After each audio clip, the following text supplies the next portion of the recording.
Num encontro das forças da natureza, em um mundo oculto, um milagre tropical. Neste instante, a evolução está construindo um colosso vivo. Um gigante construído pela menor criatura da natureza. Um modelo de reencarnação. Um sobrevivente nascido de um desastre.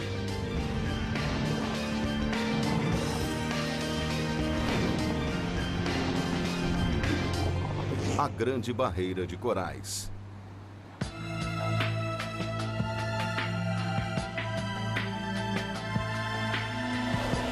Maravilhas da natureza. A Grande Barreira de Corais.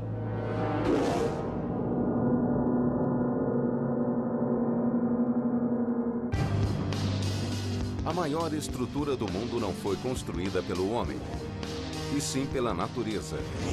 Um recife de coral da metade do tamanho do Texas. Uma joia viva ao largo da costa australiana, tão grande que é visível até do espaço. E dentro dela, um aquário enorme como nenhum outro no planeta. Nenhum outro mar apresenta tanta diversidade. Só de peixes, especialistas já identificaram 1.500 espécies e ainda não terminaram.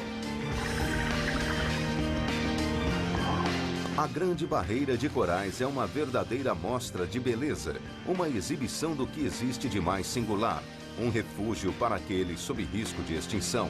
É um dos últimos paraísos do planeta. E para entendê-lo é preciso um novo tipo de cientista, disposto a ir ao extremo para obter respostas. O Recife é um mistério que não pode ser solucionado em laboratório. Para desvendá-lo, é preciso vivê-lo.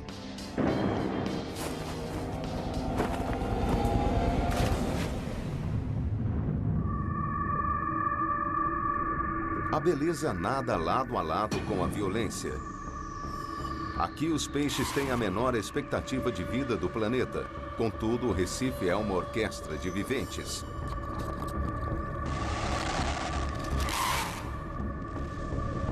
Em que cada planta e animal ajuda a sustentar o todo. Os dejetos dos bodiões cimentam o Recife. As anêmonas do mar oferecem um paraíso para os mais vulneráveis. E até os assassinos têm o seu papel, evitando uma explosão populacional que destruiria este frágil ecossistema. A vida não só habita aqui. O próprio Recife é construído por um de seus menores inquilinos.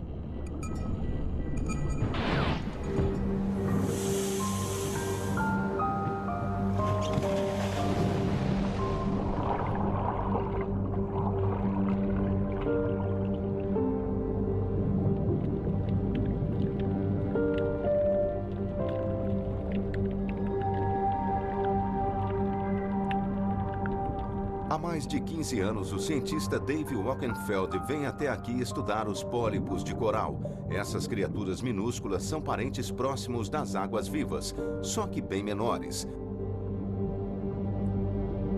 Elas não possuem um só osso no corpo. Contudo, há meio bilhão de anos, são insuperáveis operárias da natureza, verdadeiras arquitetas de labirintos de calcário.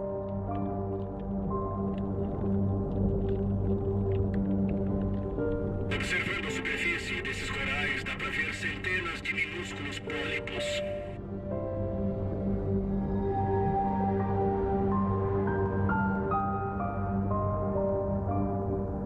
E cada pedacinho deste Recife viveu uma odisseia para chegar aqui.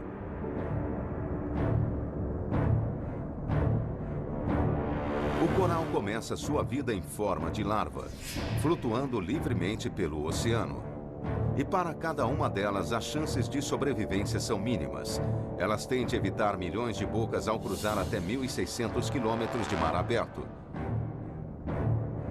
Menos de 100 mil completam a jornada. E a seguir, enfrentam seu segundo obstáculo, encontrar o local perfeito para parar. Cair sobre a areia ou sobre um afloramento apinhado é morte certa. As poucas e preciosas larvas sobreviventes iniciarão uma colônia. Uma vez assentadas, as larvas se desenvolvem e se transformam em pólipos, com tentáculos para retirar o alimento diretamente da água. À medida que o pólipo cresce, cria uma parede de calcário à sua volta e então se multiplica. Cada pólipo pode produzir milhares de descendentes que trabalham juntos para criar uma fortaleza viva, um recife de coral. Em poucos anos, um único pedaço de coral pode abrigar até 25 mil pólipos. Todos descendentes do fundador original.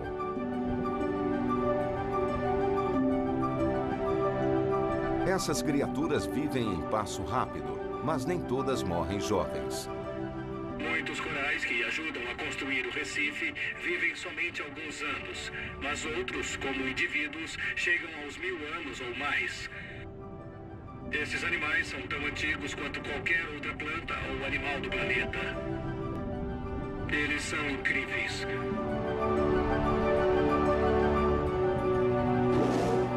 Aqui os pólipos trabalham com a força total. Eles construíram um recife de quase 2.000 quilômetros de comprimento, que poderia ligar de Seattle a Los Angeles. Porque neste lugar único, deu-se uma combinação singular de circunstâncias para criar um paraíso para os corais.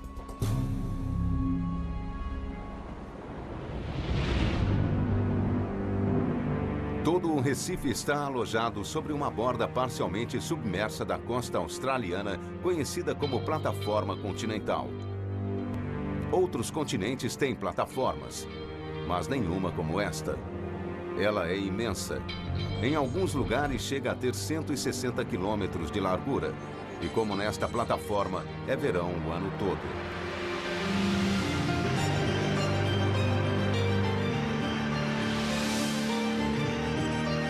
E a maior parte dela é rasa. Toda essa extensão de leito do mar é banhado pela luz do sol. Para os pólipos, a luz é tão importante quanto o calor, porque dentro de seus tecidos há uma planta. E dentro do cerne desses animais minúsculos existem plantas microscópicas, chamadas algas.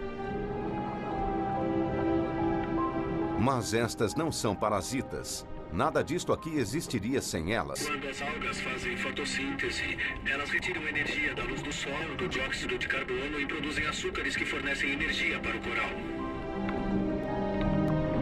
É uma das parcerias perfeitas da natureza. Ao capturar a energia da luz do sol, as algas recarregam o coral, fornecendo a ele até 20 vezes mais energia e alimentando o rápido crescimento do Recife. Quando o primeiro coral chegou à costa leste da Austrália, encontrou o lugar ideal para ser seu lar. Um local enorme e raso, onde capturar a luz do sol. Trilhões se seguiram a ele no maior projeto de construção que o mundo já testemunhou, explorando cada pedaço da propriedade. Até a borda do continente, onde o leito do mar mergulha para o abismo. Hoje pode parecer um paraíso, mas escondido bem abaixo das ondas está um dos seus segredos mais brutais e violentos. A Grande Barreira de Corais parece um lugar idílico, a vida em perfeita harmonia, banhando-se em águas cálidas o ano todo. Mas no passado, este paraíso sofreu um inferno. Cientistas agora acreditam que tenha suportado catástrofes enormes, que varreram todo o Recife, dizimando quase toda a vida existente.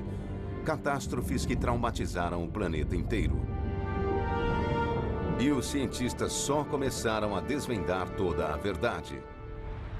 Nos limites externos do Recife há evidências de uma anomalia. Parece outro Recife, mas fica a 60 metros abaixo da superfície, onde nenhum Recife pode sobreviver. Ninguém jamais colheu uma amostra dele. O geólogo Jojo Webster será o primeiro a fazê-lo. Mas estas águas são perigosas. Aqui mostra muito bem. Para poder trazer de volta um pedaço desse mistério, a sua equipe de mergulhadores arriscará a própria vida. Temos vários problemas, correntezas, marés, ondas. Nunca estivemos aqui antes, nem mergulhamos tão fundo. Para começar, tem bem menos luz do que perto da superfície. E uma respirada lá embaixo equivale a 6 aqui em cima.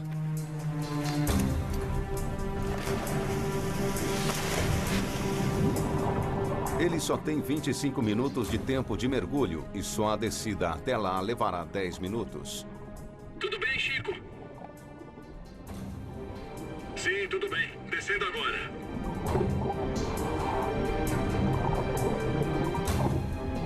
Acabando de passar os 10 metros. Câmbio. A vida marinha está concentrada no topo do oceano. E quanto mais descem, mais difíceis ficam as condições. A visibilidade não está muito boa. Câmbio.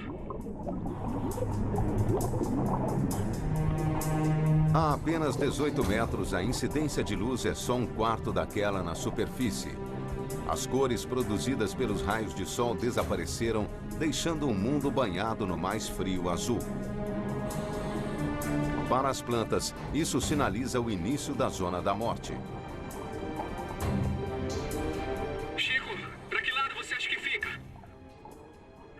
Nesta direção. 30 metros. Para viver, o coral precisa que a temperatura da água esteja acima dos 22 graus. E quanto mais fundo eles descem, mais frio fica. Cheguei à marca dos 40 metros. Já gastei metade do cilindro e ainda falta muito para descer. Câmbio. E finalmente o alvo fica ao seu alcance.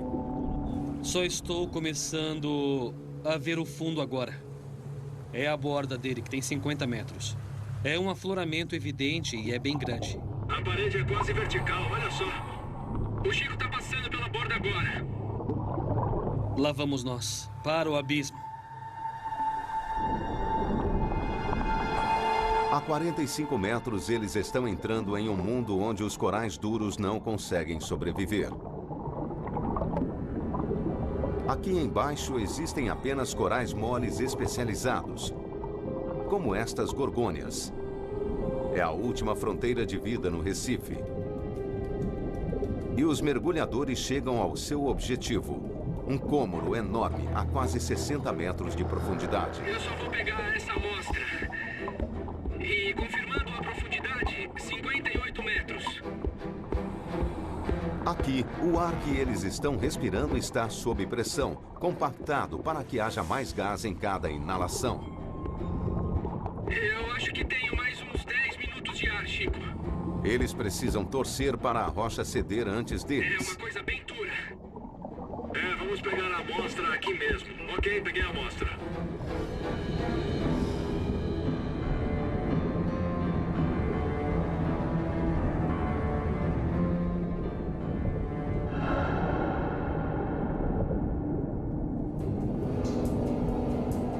Restam-lhes poucos minutos. Eles precisam levar a amostra para a superfície. Vamos ver o que tem aqui dentro. Para Jody, este é o momento da verdade. Viu? Olha só. Ele é a primeira pessoa a ver o que está oculto muito abaixo do Recife. Tem mesmo um coral aqui dentro. Dá pra ver a estrutura aqui. Sem dúvida, isso é um coral. E não é um coral qualquer. A amostra que trouxeram das profundezas parece desafiar a natureza. É uma espécie de coral que só pode crescer em águas rasas. Qual seria a explicação para isso? A órbita da Terra não é estável.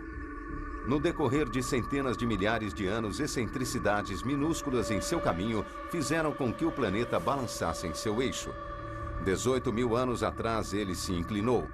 Foi apenas 1 grau, mas isso bastou para fazer o planeta mergulhar numa era de caos. Uma era glacial. As calotas polares começaram a se expandir agressivamente, sugando água para formar placas de gelo enormes. Em cada canto do mundo, o nível dos oceanos baixou e o mar raso na costa leste da Austrália desapareceu por completo.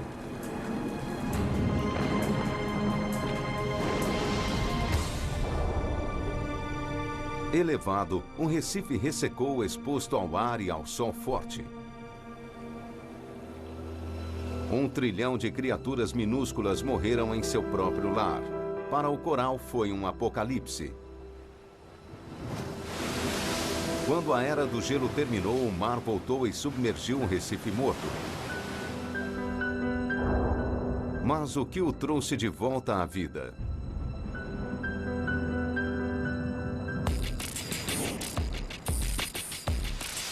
A resposta está nos limites externos do Recife.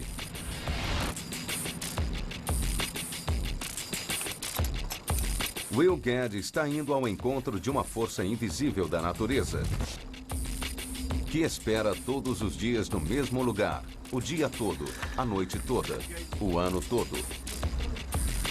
Ela tanto dá como tira a vida.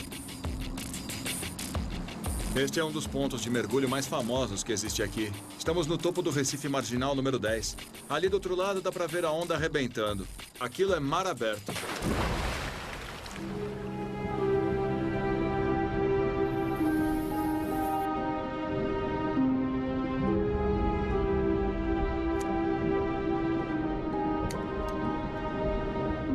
Aqui embaixo flui uma correnteza monstruosa.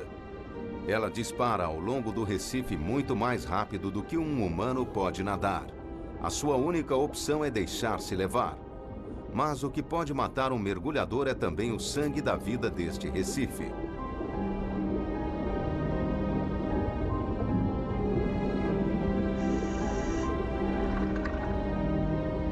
Chama-se Corrente Leste Australiana e é o segredo de como a Grande Barreira de Corais ressuscitou dos mortos. Ela tem mais de 160 quilômetros de largura, 460 metros de profundidade e carrega para o sul cerca de 30 milhões de toneladas de água por segundo, 2.000 vezes o fluxo do rio Mississippi.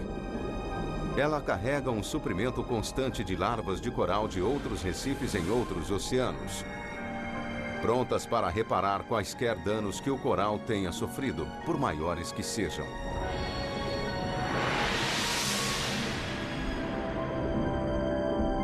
Há milhares de anos, essa corrente poderosa tem regenerado o Recife.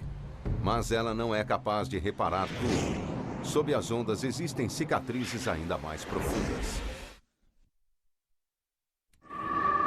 O maior recife de coral da Terra abriga uma diversidade surpreendente de espécies marinhas, algumas das quais não podem ser encontradas em nenhum outro lugar no planeta. É um verdadeiro panorama de formas estranhas e cores vivas, onde até o exuberante peixe mandarim pode se camuflar. Esses jardins de coral são o lar de répteis blindados e de assassinos mais discretos. O cono e o polvo de anéis azuis. Delicado, gracioso e com veneno suficiente para matar 2 dúzias de pessoas. E mais no alto pairam gigantes, raias jamanta e baleias mink.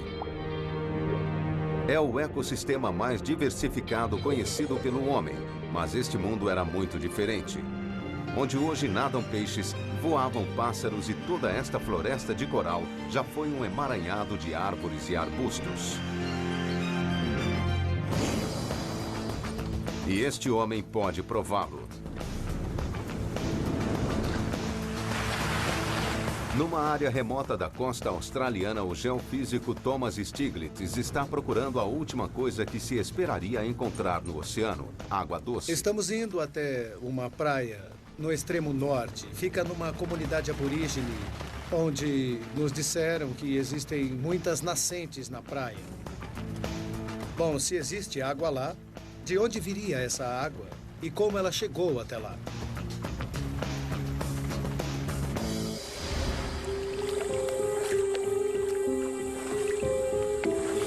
Eu acho que em algum lugar por aqui parece haver uma das grandes. Eu só estou tentando encontrá-la. Na verdade, é uma tarefa bem traiçoeira. Tem areia movediça nas praias e você pode cair nela, porque a areia é muito macia. Aqui está. Encontrei, eu acho. Uma nascente. E o que sai daqui é água doce, que pode ser bebida. Está vendo essa coisa borbulhando aqui? Os antigos moradores deste lugar chamam de Buyurbindi, água doce no oceano. E os australianos os chamam de Wonk Holes, nascentes de água doce no meio do mar.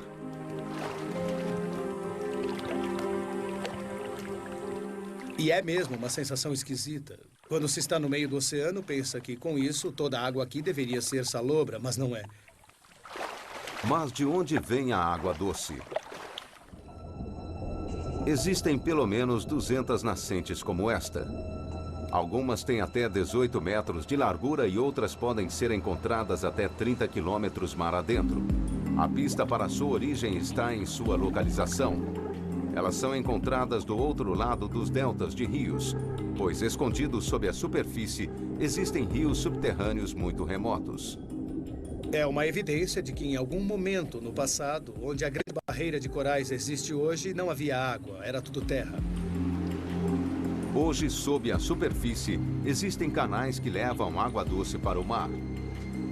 Esta rede oculta foi criada durante a última era do gelo.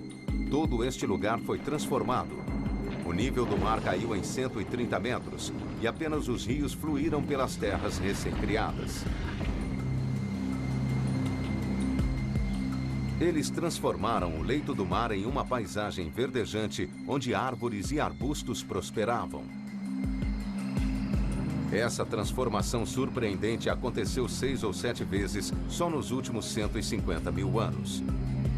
Este é o alter ego da Grande Barreira de Corais. Um mundo que veio e se foi a cada era do gelo. Surpreendentemente, a aniquilação fez bem para este Recife. Cada vez que o nível do mar sobe novamente, o coral constrói uma nova camada em cima dos detritos do Recife antigo.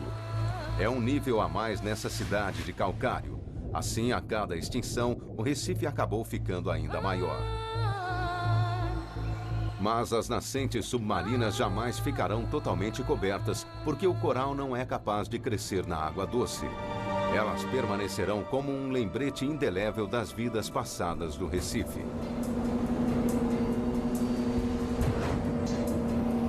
Mas as origens do Recife remontam a um passado ainda mais distante, e para entendê-los é preciso solucionar um dos maiores mistérios do Hemisfério Sul.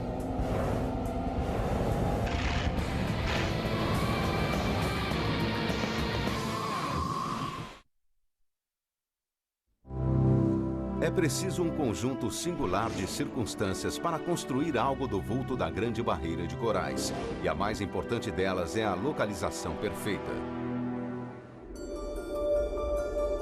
Todo este Recife está nos trópicos. E isso é sinônimo de águas cálidas e sol forte o ano todo. Sem eles, o Recife não poderia atingir o seu tamanho colossal. Então, como a Grande Barreira de Corais acabou se formando aqui, neste local perfeito? Ela sempre esteve aqui? As evidências geológicas dizem que não.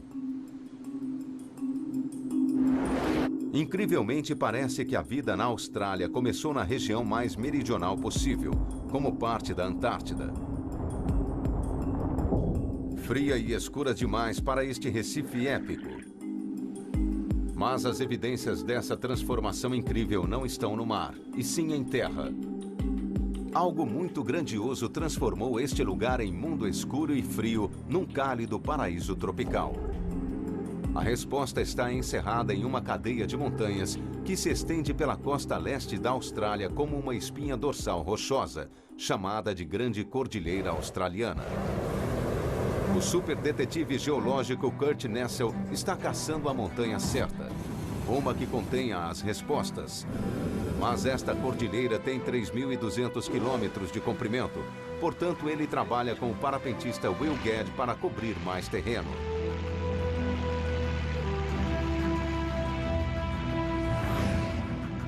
Kurt está procurando este cume espetacular. Chama-se Monte Warning e teve um passado violento. Como todas as montanhas nesta cordilheira, ele foi um vulcão ativo.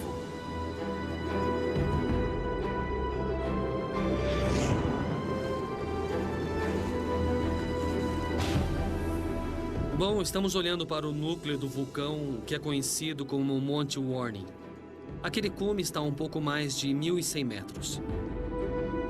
Mas quando estava ativo, o cume desse vulcão ficava a 1.800 metros de altura. Milhões de anos de ventos e outros elementos climáticos o desgastaram. 160 quilômetros ao norte estão as montanhas Glasshouse, tudo o que resta do interior de outro vulcão enorme. Para entender como a Grande Barreira de Corais começou, eles precisarão de amostras dos cumes das duas montanhas. Mas esta tem cerca de 460 metros de altura. Não é o lugar mais acessível do mundo.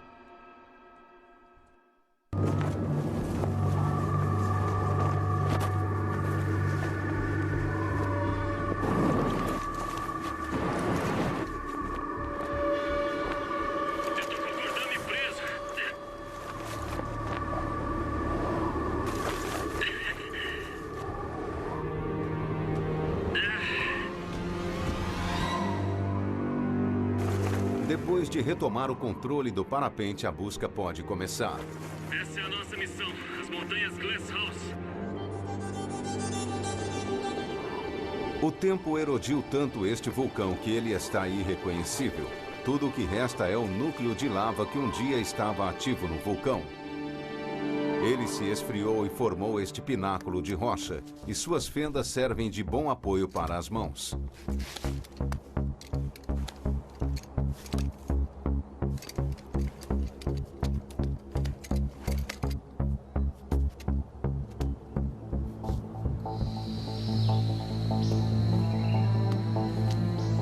Agora, Kurt está nas encostas menos erodidas do Monte Warning, que foram formadas por poeira e cinzas de antigas erupções. Mas não é disso que ele precisa. Ele está procurando por uma amostra de lava intocada. E a acaba encontrando bem no alto do Monte Warning. A rocha, como você pode ver, está muito desgastada. Mas a maior parte dela em si e os cristais no seu interior ainda estão intocados. E são datáveis. Toda lava tem uma assinatura química que revela aos cientistas a sua origem e a época em que esteve ativa. E quanto mais alto no antigo vulcão, mais intocadas as rochas. Elas são as últimas evidências existentes da erupção que criou este vulcão há mais de 23 milhões de anos. E somente elas poderão revelar toda a sua dimensão.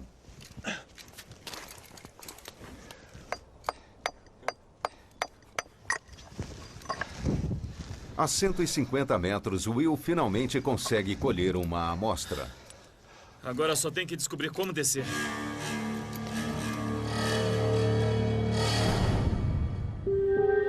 Uma análise das rochas da montanha Glasshouse e do Monte Warning revela algo surpreendente.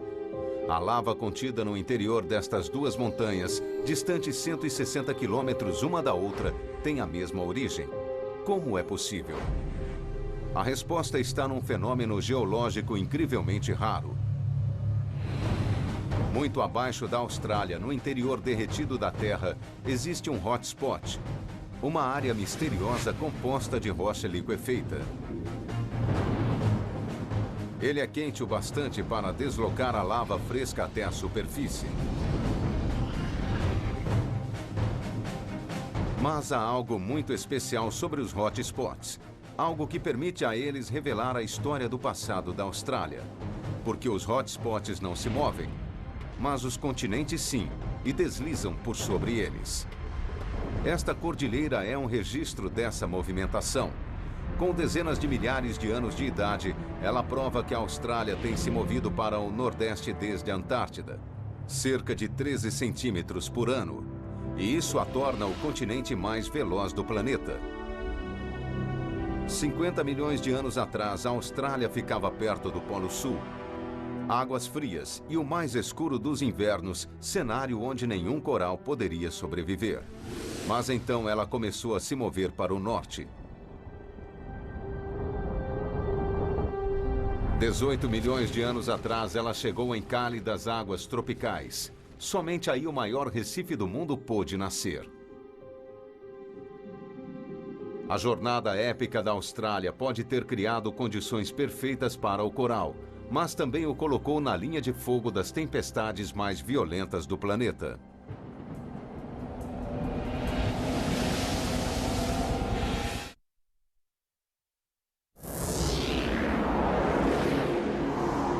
Durante milhares de anos, as condições que criaram o maior ser vivente do mundo estiveram em perfeito equilíbrio.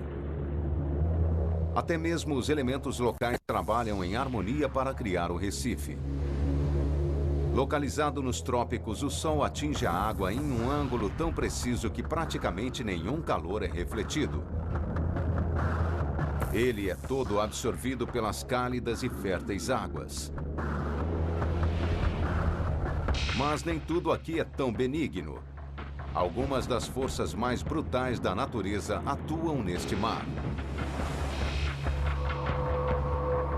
Vindos do oeste, os ciclones acumulam força enquanto viajam velozmente pelo Pacífico. Mas o Recife descobriu uma maneira de se proteger.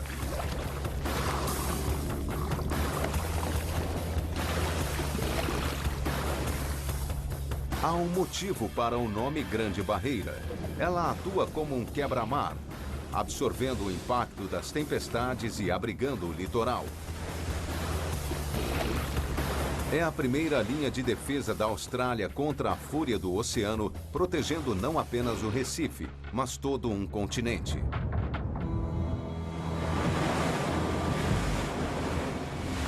Mas como algo tão frágil sobrevive a esse ataque constante?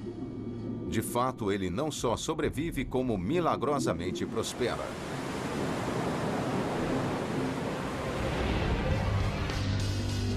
Aqui, as ondas agem como incêndios florestais, varrendo o Recife e levando afloramentos antigos.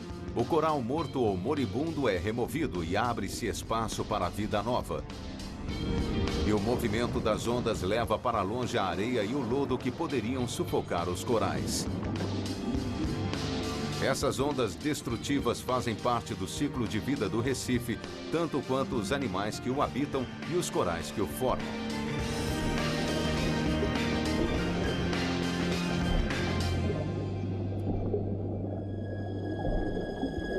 Mas há um outro milagre aqui. A 160 quilômetros da costa, no meio deste imenso mar plano, de repente e sem nenhum aviso, terras surgem do meio do nada. Aqui, ilhas surgem e desaparecem o tempo todo. Mas o que as cria?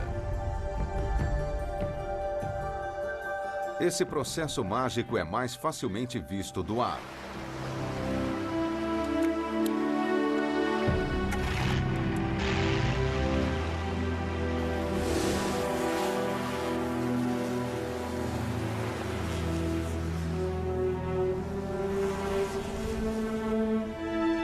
Quando ondas atingem o Recife perto de sua superfície, elas destroem o seu esqueleto rochoso e o transformam em areia.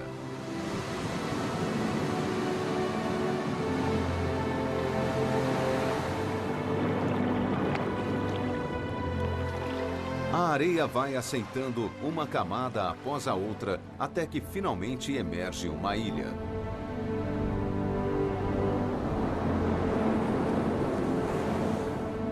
Algumas dessas novas ilhas serão varridas do mapa por ciclones. Mas com a ajuda vinda do alto, as ilhas podem resistir e até crescer.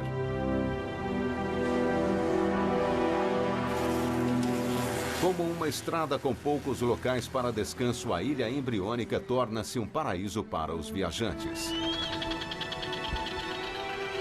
Estas aves deixam sementes em seus excrementos que acabam se tornando plantas, dando coesão à areia da ilha e protegendo-a do poder destrutivo das tempestades.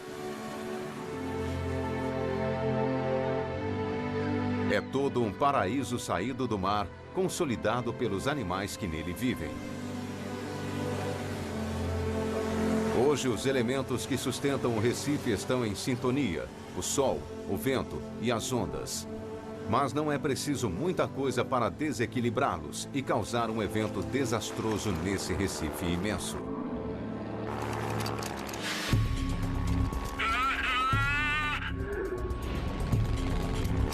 E isso pode acontecer antes do que se imagina.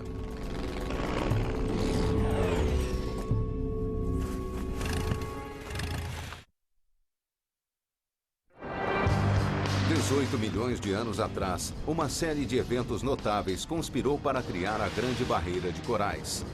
A migração de um continente, a pujança de um oceano e a força máxima do Sol tropical.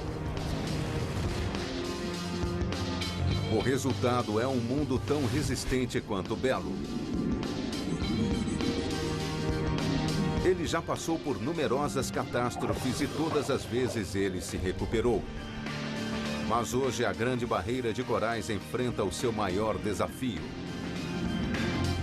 o homem. Ao longo das últimas décadas, as evidências de nossa influência sobre o Recife vêm se tornando palpáveis.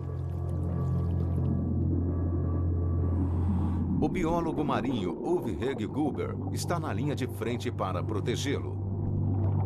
Hoje ele está aqui para procurar um de seus maiores inimigos, uma única criatura com o poder de destruir o maior recife do mundo. Mudanças relativamente pequenas nas condições podem provocar uma explosão populacional em algumas espécies. E uma delas é a estrela do mar coroa de espinhos. Este animal de aparência vil cresce até 90 centímetros de largura. Ele tem o corpo coberto de espinhos venenosos e o seu alimento favorito é o coral. Ele pode atacar o Recife aos milhões, atacá-lo e comê-lo vivo. Como todas as estrelas do mar, ela tem a incrível capacidade de exudar o estômago quando está se alimentando. Este buraco digere o coral e depois suga tudo que tem dentro dele, deixando apenas o seu esqueleto. Essa estrela do mar é capaz de produzir 6 milhões de filhotes todo ano. Normalmente, poucos sobreviveriam, mas agora o homem os está ajudando. Fertilizantes originários de fazendas no interior são carregados pelos rios até o Recife. Eles são o nutriente perfeito para os filhotes dessas estrelas do mar, e a sua quantidade é descomunal. A explosão populacional chega a superar em 2.000 vezes o nível normal. E elas são muito difíceis de se eliminar. Um dos métodos iniciais de eliminação era literalmente cortá-las ao meio com uma faca. Mas as estrelas do mar têm uma característica surpreendente: elas podem se regenerar. Em vez de matá-las, cortar estas criaturas ao meio acaba criando duas delas. Para controlar a sua população, elas têm de ser removidas à mão do Recife e injetadas com veneno. Atualmente, os níveis de poluição diminuíram, assim como a população das coroas de espinhos. Pelo menos por enquanto. Mas o mundo moderno está fazendo coisas ainda piores ao Recife. Até mesmo a menor mudança climática afeta a ordem natural das coisas aqui. E as tartarugas já começam a sentir. Seus ovos são muito sensíveis ao calor. Com as temperaturas mais altas, menos ovos estão eclodindo e a população de tartarugas está em declínio. Daqui a 40 anos, pode não haver mais nenhuma.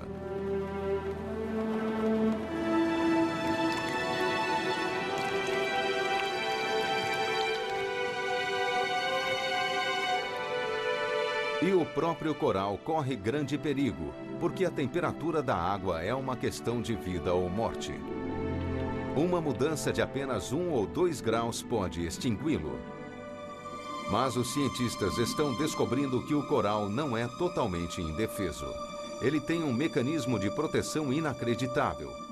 Se a temperatura fica muito alta, o coral responde e tenta mudá-la. Ele segrega uma substância química invisível que flutua acima da superfície da água e ajuda a promover a formação de nuvens, que fornecem sombra nos dias mais quentes. É um mecanismo surpreendente, mas que aparentemente vem sendo sobrepujado. Recentemente, o coral tem dado sinais de não suportar mais. Porque quando fica superaquecido, ele se autodestrói, expelindo algas que vivem com ele. E ele fica pálido, num processo conhecido como descoramento. É uma medida desesperada que acabará por matar o coral.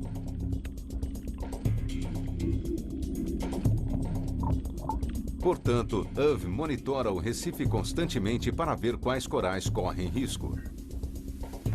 Não adianta usar este instrumento nesses corais, porque eles estão mortos.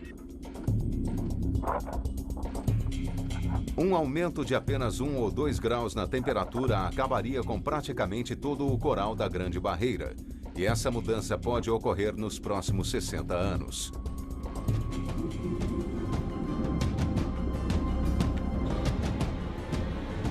Nada de corais, nem peixes, nem vida. Já descobrimos que o CO2 que colocamos na atmosfera é responsável pelas mudanças súbitas na Grande Barreira de Corais. O que acontecer a seguir dependerá de nós. E este não é o único efeito do aquecimento global. À medida que os níveis de dióxido de carbono aumentam na atmosfera, os níveis de acidez do oceano também aumentam, dissolvendo os corais vivos.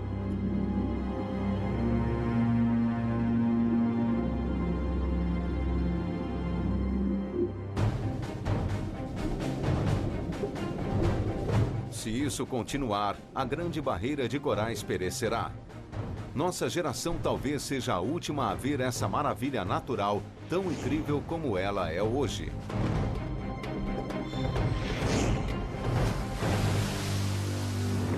No entanto, se existe uma coisa que o passado nos ensinou, é que o Recife sempre se recupera. Mas a grande questão é, estaremos por aqui para ver isso? Versão brasileira, DPN Santos.